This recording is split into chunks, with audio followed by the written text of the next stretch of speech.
I am partially scared that this video is going to reveal a lot about my character as a person. Hello everyone and welcome back to Grace's Space. Today we are going to be doing something that is, let's say, very different from my usual videos, but before we get into all that, let's set the mood. Where I live, it has been a particularly rainy week, and I think that is perfect for what I want to do with this video. My friends, and frankly just people in general, enjoy commenting on my voice. I have gotten many comments saying that I have a very jazzy or bluesy voice, or saying that I have a radio show host voice. And I've gotten some recommendations from my friends saying, hey, what if you were to read a book or a short story on your YouTube channel to do essentially what sleep casts do? And I'm like, oh, sounds like a great idea. So today, in case you couldn't tell from the title of the video, I am going to be reading one of Edgar Allan Poe's most famous works called The Telltale Heart. True. Nervous. Very, very dreadfully nervous. I had been and am. But why will you say that I am mad? The disease has sharpened my senses, not destroyed, not dulled them. Above all was the sense of hearing acute. I heard all things in the heaven and in the earth. I heard many things in hell. How then am I mad? Hearken, I observe how healthily, how calmly I can tell you the whole story. It is impossible to say how first the idea entered my brain, but once conceived, it haunted me day and night. Object there was none, passion there was none. I loved the old man. He had never wronged me. He had never given me insult. For his gold I had no desire. I think it was his eye. Yes, it was this. One of his eyes resembled that of a vulture, a pale blue eye with a film over it. Whenever it fell upon me, my blood ran cold, and so by degrees, very gradually, I made up my mind to take the life of the old man, and thus rid myself of the eye forever. Now, this is the point. You fancy me mad. Madmen know nothing, but you should have seen me. You should have seen how wisely I proceeded, with what dissimulation I went to work. I was never kinder to the old man than during the whole week before I killed him. And every night, about midnight, I turned the latch of his door and opened it, oh so gently. And then, when I had made an opening sufficient for my head, I put in a dark lantern, all closed so that no light shone out. And then I thrust in my head. Oh, you would have laughed at how cunningly I thrust it in. I moved it slowly, very, very slowly, so that I may not disturb the old man's sleep. It took me an hour to place my whole head within the opening so far that I could see him as he lay upon his bed. Would a madman have been so wise as this? And then, when my head was well in the room, I undid the lantern cautiously. Oh, so cautiously, for the hinges creaked.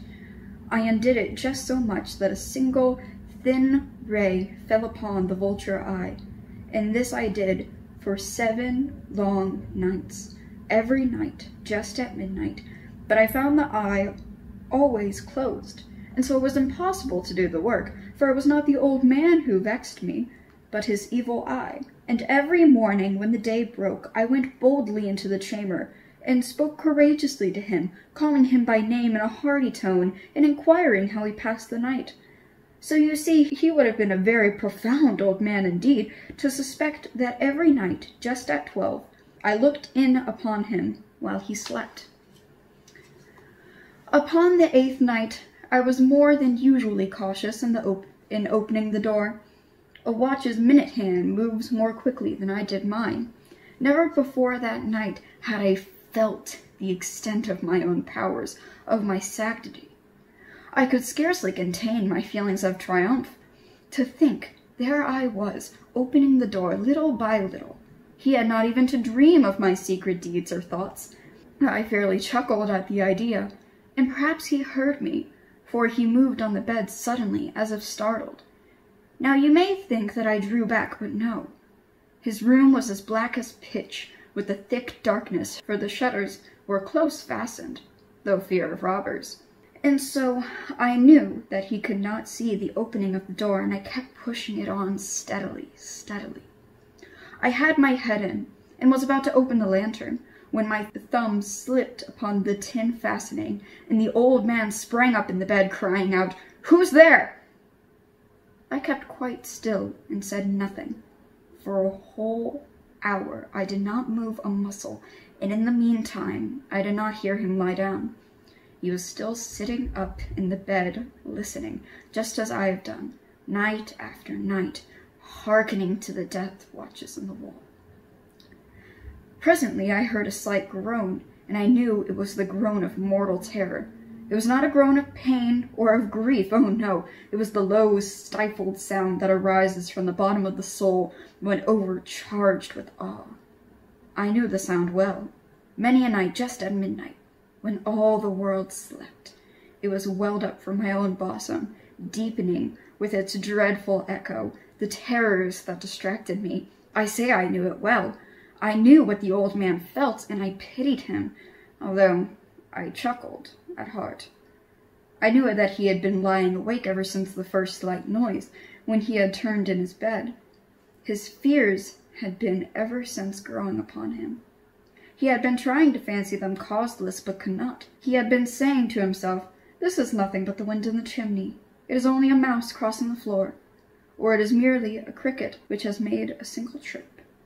Yes, he's been trying to comfort himself with all of these suspicions, but he had found all in vain, because death, in approaching him, had stalked with his black shadow before him and enveloped the victim. And it was the mournful influence of the imperceived shadow that caused him to feel, although he had never saw nor heard, to feel the presence of my head within the room. When I had waited a long time, very patiently, without hearing him lie down, I resolved to open a very, very little crevice in the lantern. So I opened it. You cannot imagine how stealthily, until at length a single dim ray, like the thread of the spider, shot out from the crevice and full upon the vulture eye. It was open, wide open, and I grew furious as I gazed upon it. I saw with perfect distinctness, in a dull blue, with a hideous veil over it that chilled the very marrow in my bones, and I could see nothing else of the old man's face or person, for I had directed the ray, as if by instinct, precisely upon the damp spot. And now, have I not told you what you mistake for madness is but over-acuteness of the senses? Now, I say, there came to my ears in a low, dull, quick sound, such as a watch makes when enveloped in cotton. I knew that sound well, too. It was the beating of the old man's heart. It increased my fury as the beating of a drum stimulates the soldier into courage. But even yet I refrained and kept still. I scarcely breathed. I held the lantern motionless. I tried how steadily I could maintain the ray upon the eye. Meantime, the hellish tattoo of the heart increased. It grew quicker and quicker and louder every instant. The old man's terror must have been extreme. It grew louder, I say, louder every moment. Do you mark me well? I have told you that I am nervous, so I am. And now, at the dead hour of the night, amid the dreadful silence of that old house, so strange a noise that this excited me into uncontrollable terror. Yet for some minutes longer, I refrained and stood still. But the beating grew louder. I thought the heart must burst, and now a new anxiety seized me. The sound would be heard by a neighbor. The old man's hour had come. With a loud yell, I threw open the lantern and leapt into the room. He shrieked once only. In an instant, I dragged him to the floor and pulled the heavy bed over him. I then smiled gaily to find the deed so far done. But for many minutes the heart beat on with a muffled sound. This, however, did not vex me. It would not be heard through the wall. At length it ceased. The old man was dead. I removed the bed and examined the corpse. Yes, he was stone dead. I placed my hand upon the heart and held it there many minutes. There was no pulsation.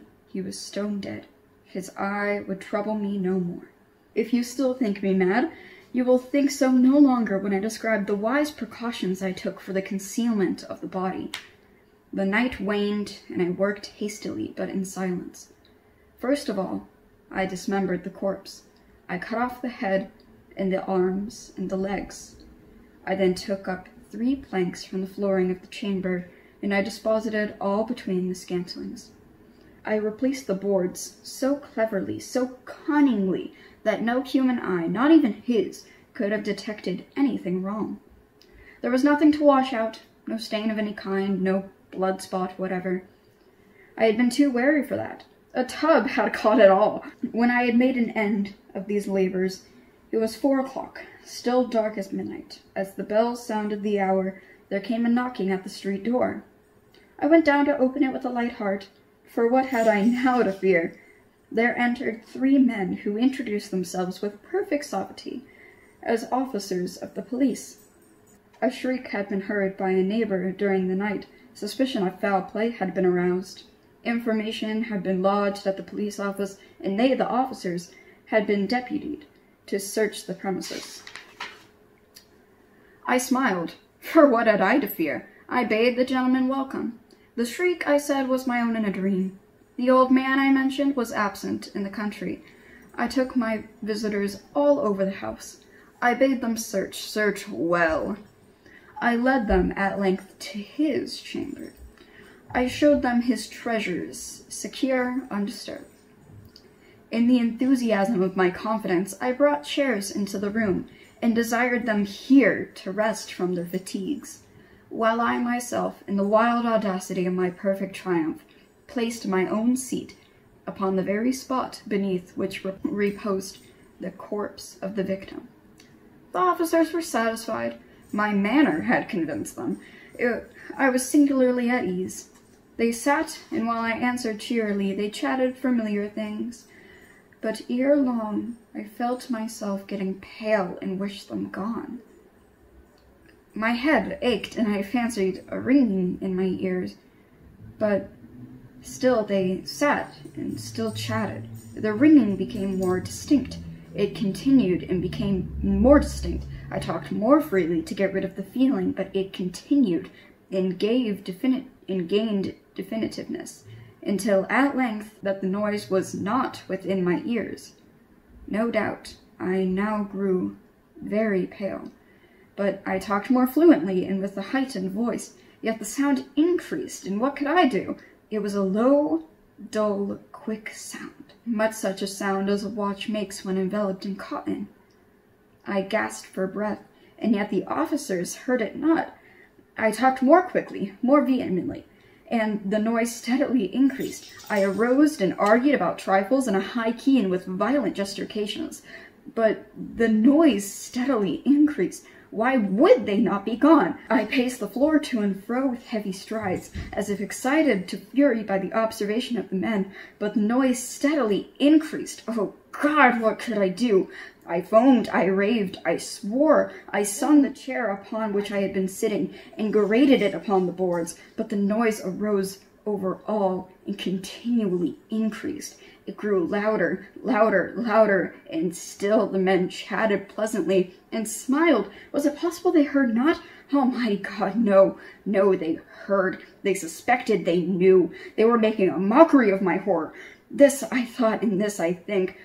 But anything was better than this agony. Anything was more tolerable than this desertion.